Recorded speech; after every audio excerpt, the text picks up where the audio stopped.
ഇന്ന് തന്നെ ഡൗൺലോഡ് ചെയ്യൂ. കാണൂ നിങ്ങളുടെ ഫേവറേറ്റ് ഷോസ്. കുടിച്ചു കുടിച്ച് കരള് പോയവരുടെ എത്ര കഥകൾ നിനക്ക് കേൾക്കണം.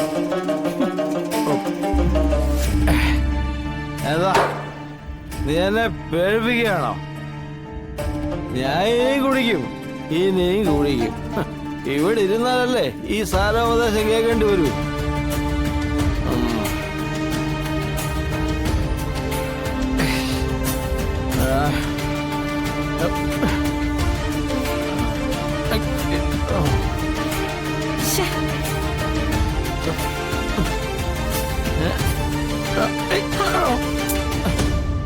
എന്താ കേറുന്നില്ലല്ലോ? ആര്? നീയല്ലേ കേറേണ്ടത്?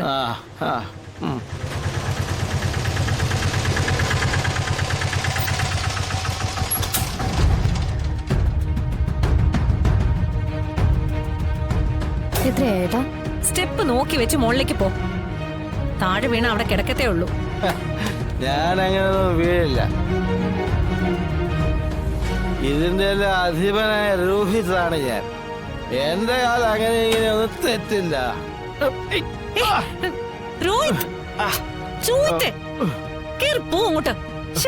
ഇതിപ്പോ നീ എന്നെ വീഴ്ത്തുവല്ലോ. ആ കുപ്പിങ്ങി തന്നെ.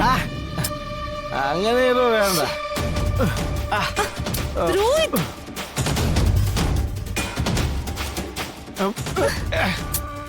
ഓ, ഇനിയിപ്പൊ എന്റെ ആവശ്യം ഇവിടെ ഇല്ലല്ലോ. എല്ലാം ഇവള് ചെയ്യുമെങ്കിൽ പിന്നെ ഞാൻ എന്തിനാ ഇവിടെ? എടി, നീ കാര്യം അറിയാതെ നിന്നും ചെലക്കാതെ. ഇവൻ താഴെ വീഴാൻ പോയപ്പോ പിടിച്ചതാണോ ഇപ്പൊ കുറ്റമായത്? താഴെ വീഴാൻ പാകാക്കിയത് നീ തന്നെയല്ലേ? കിടക്കുന്നുണ്ട്. നീ തോളത്തെടുത്തോണ്ട് പോവോ വട്ടം പിടിച്ചോണ്ട് പോവോ എന്തെങ്കിലും ചെയ്. സുസ്മിത, കുടിപ്പിച്ചൊരു വഴിയാക്കിയിട്ട് നീ നിന്ന് ന്യായം പറയുന്നോ? അയ്യോ, സ്വന്തമായിട്ട് മോന്താൻ അറിയാത്ത ഒരു ഇള്ളവാവ കൊച്ച്. ഇവനിങ്ങനെ തൊണ്ട നിറയും വരെ കുടിക്കുന്നുണ്ടെങ്കിലേ അത് നിന്റെ ഒറ്റ കുഴപ്പം കൊണ്ട് തന്നെയാ. നിന്റെ നടപ്പ് ദോഷം കൊണ്ട്. രോഹിത്തെ, രോഹിത്തെ, എന്നെ നിങ്ങൾ വീണ്ടും വിളിച്ചു വരുത്തിയത് ദേ ഇവളുടെയൊക്കെ വായിലിരിക്കുന്ന കേൾക്കാനാണോ? രോഹിത്തെ, രോഹിത്തെ, എന്താ ഒന്നും മിണ്ടാത്തെ? നീ ഞാൻ ചത്തോടറിയാൻ വേണ്ടി വന്നതാണോ? അല്ല, ചത്തിട്ടില്ലെങ്കിൽ നിങ്ങളെ കൊല്ലാൻ തന്നെ വന്നതാ. കൂട്ടത്തില് മറ്റു പലരെയും ചിലപ്പോ കൊന്നിരിക്കും. ശ്യാമേ, ഞാനൊന്നും മനസ്സ് വെച്ചിരുന്നെങ്കി നീ ഇങ്ങനെ ഇപ്പൊ ഇവിടെ നിൽക്കില്ലായിരുന്നു. ഇവന്റെ മനസ്സിൽ ഒരല്പ സ്ഥാനം പോലും നിനക്ക് ഉണ്ടാവില്ലായിരുന്നു. കൊച്ചും തള്ളയല്ലേ, ജീവിച്ചു പൊക്കോട്ടെ എന്ന് വിചാരിച്ചപ്പോ തലേക്കറി നിരങ്ങാൻ വരുന്നോ? ഡീ, സുസ്മിത നിനക്ക് അറിയില്ല. ഒന്ന് കൊല വിളിക്കും ഞാൻ.